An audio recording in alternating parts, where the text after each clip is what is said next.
नमस्कार मित्रमैत्रिणी आणि माझ्या सगळ्या ताईंचं अगदी मनापासून स्वागत करते। तुळशी विवाह झाला की सगळ्यांना ओढ लागते ती मार्गशीर्षातल्या गुरुवारांची। लवकरच मार्गशीर्ष महिन्यातले गुरुवार चालू होणार आहेत। तर माझ्या बऱ्याचशा मैत्रिणींना ताईंना असा प्रश्न पडलेला असतो, मार्गशीर्षातल्या एखाद्या गुरुवारी जर मासिक धर्म आला, आडवं जर आलं तर आपण उपवास करावा का, दुसऱ्याकडून पूजा करून घेतली तर चालते का, स्वयंसूतक जर पडलं तर आपण उपवास करावा का, त्याचबरोबर प्रेग्नेंट बायका किंवा डिलिव्हरी झालेल्या बायकांनी काय करावं, पूजा करावी का, उपवास करावा का, मध्ये एखाद्या गुरुवारी आपल्याला पूजा नाही मांडता आली, पूजा नाही करता आली तर काय करावं, आणि आपण पूजेची मांडणी केलेली असती तर ते पूजेचं सामान पुन्हा आपण तेच वापरावं का, नारळ तोच वापरायचा का, हे बरेचसे असे प्रश्न असतात। त्यांचं उत्तर मी आज तुम्हाला देणार आहे। तर व्हिडिओ स्किप न करता शेवटपर्यंत पाहत राहा। आणि तुम्ही जर आपल्या चॅनलवरती नवीन असाल तर प्लीज आपल्या चॅनलला सबस्क्राइब पण करा। चला तर मग उशीर न करता व्हिडिओला सुरुवात करूया। सगळ्यात आधी आपण पाहू स्वयंसूतक जर पडलं तर काय करावं। स्वयंसूतक जर पडलं असेल तर आपण पूजेची मांडणी ही करायची नाही, मात्र उपवास आपण करायचा आहे। आणि शेजारी कोणी पूजेची मांडणी केलेली असेल तर आपण तिथे जाऊन कहाणी ऐकली तरी पण चालते, किंवा मोबाईलवरती सर्च केलं तर आपल्याला कहाणी मिळून जाते, ऐकायला पण आणि वाचायला पण। तर मोबाईलवरतून सुद्धा तुम्ही कहाणी वाचू शकता आणि ऐकू पण शकता तरी चालतं। आता पाहूया आपण एखाद्या गुरुवारी जर मासिक धर्म आला आपल्याला तर काय करावं। आपल्याला एखाद्या गुरुवारी जर आडवं आलं तर आपण दुसऱ्या कोणाकडून तरी पूजेची मांडणी करून घेऊ शकता, कहाणी वाचून घेऊ शकता आणि कहाणी ऐकू पण शकता। आपल्या घरामध्ये एखादी कन्या असेल तर कन्याकडून तुम्ही पूजेची मांडणी करून घ्या, पूजा आरती करून घ्या, ती आपल्या घरची लक्ष्मीच असते आणि कहाणी तुम्ही ऐकायची आहे। पण उपवास मात्र आपण करायचा आहे आणि त्यामधून पण तुम्हाला काही समाधान वाटलं नाही तर तुम्ही पुढल्या महिन्यातील एखादा गुरुवार वाढून घेऊ शकता आणि पूजेची मांडणी करून उपवास देखील करू शकता। आता खूप ताईंचा असा पण प्रश्न असतो की आम्ही मासिक धर्माच्या 5व्या दिवशी पूजेची मांडणी करू शकतो का, पूजा करू शकतो का। तर ज्याच्या त्याच्या शरीरावर अवलंबून असतं ते। काहींचा मासिक धर्म 4 दिवस, काहींचा मासिक धर्म 5 दिवस, 6 दिवस, काहींचा 7 दिवस चालतो। प्रत्येकाचे शारीरिक प्रॉब्लेम हे वेगवेगळे असतात, त्यामुळे आपण 5व्या 6व्या दिवशी क्लिअर झालेले असतात आणि त्या दिवशी गुरुवार येत असेल तर तुम्ही पूजेची मांडणी ही करू शकता। मासिक धर्मामध्ये कसं आहे, आपण क्लिअर होणं महत्त्वाचं आहे। तुम्ही 4थ्या दिवशी क्लिअर व्हा, 5व्या दिवशी किंवा 6व्या दिवशी, ज्या दिवशी तुम्हाला वाटेल की आपली तब्येत व्यवस्थित आहे, स्टेबल आहे, त्या दिवशी तुम्ही पूजेची मांडणी करू शकता। आणि जर आपण यामध्ये जर पूजेची मांडणी केली तर आपल्याला नंतर चुरचूर लागते, त्यामुळे आपण क्लिअर झाल्यावरच पूजेची मांडणी करावी। भले थोडंसं लेट का होईना, आपल्याला नंतर एक गुरुवार वाढून पण घेता येतो।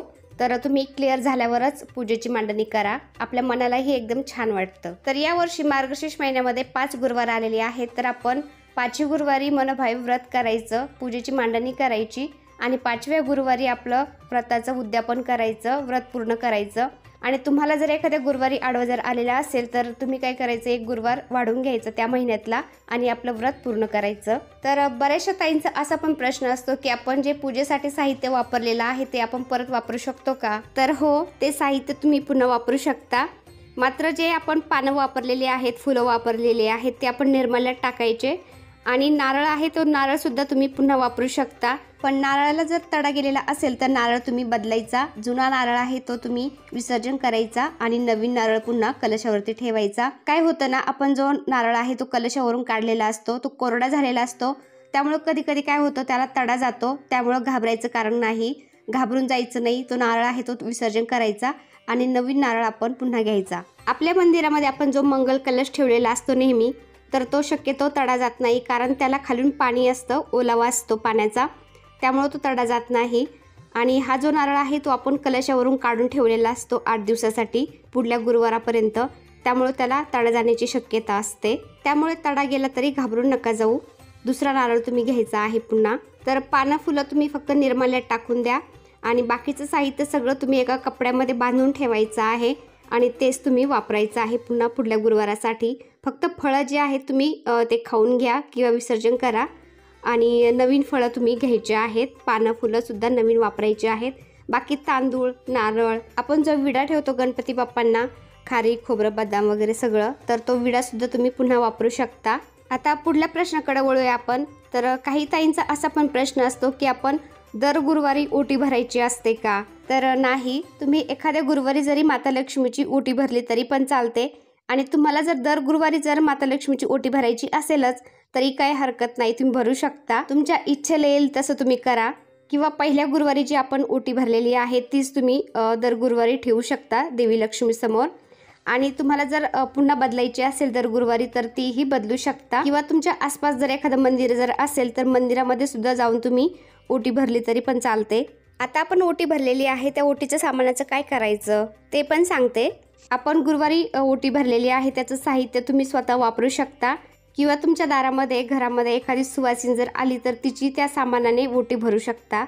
पण शक्यतो देवीची ओटी भरलेली ते साहित्य आपण वापरलं देवीचा आशीर्वाद म्हणून तर चांगलंच। आता पुढचा प्रश्न पाहूया आपण। तर काही बायका प्रेग्नेंट असतात किंवा काहीची डिलिव्हरी झालेली असते, तर त्यांनी उपवास करावा का? तर ज्या प्रेग्नेंट आहेत त्यांनी सुद्धा उपवास करू नये, आणि ज्यांची डिलिव्हरी झालेली आहे, बाळ लहान आहे, त्यांनी सुद्धा उपवास करू नये। कारण ज्या बायका प्रेग्नेंट आहेत त्यांना सुद्धा त्यांच्याबरोबर त्यांच्या पोटातल्या बाळाची सुद्धा काळजी घ्यायची असते, त्यामुळे त्यांनी जास्त वेळ उपाशी राहिलेलं चांगलं नसतं, त्यामुळे त्यांनी सुद्धा उपवास करू नये। आणि ज्यांची डिलिव्हरी झालेली आहे, बाळ लहान आहे, त्यांना त्यांच्याबरोबर त्यांच्या बाळाची सुद्धा काळजी घ्यायची असते, दूध कमी पडतं वगैरे, तर त्यामुळे त्यांनी सुद्धा उपवास करू नये। एखाद्या वर्षी जर गॅप पडला तर काही हरकत नाही, देवी आईला सगळं माहीत असतं, त्यामुळे आपण उपवास करू नये। तुम्ही प्रेग्नेंट आहात किंवा बाळ लहान आहे त्या वर्षी तुम्ही गॅप करा, आणि पुढल्या वर्षीपासून पुन्हा तुम्ही कंटिन्यू उपवास करू शकता, व्रत करू शकता। तर अजून एक प्रश्न पाहूया आपण। तर भरपूर लोकांच्या मंदिरामध्ये मंगल कलश हा असतोच, तर मंगल कलश असल्यावर आपण गुरुवारी दुसऱ्या कलशाची स्थापना करावी का, हा सुद्धा प्रश्न असतो।